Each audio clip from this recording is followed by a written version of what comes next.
साध्या साध्या शब्दात बहिणाबाईनं केलेलं हे जीवनाचं भाष्य फारच सुंदर आणि हृदयाला थेट जाऊन भिडणारं आहे. एखाद्या पंडिताला भला मोठा ग्रंथ लिहूनही हे जमलं असतं का? शंकाच आहे. अरे संसार संसार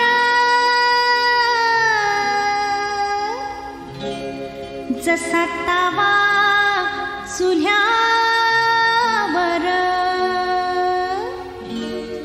आधी आधी हाताले झटके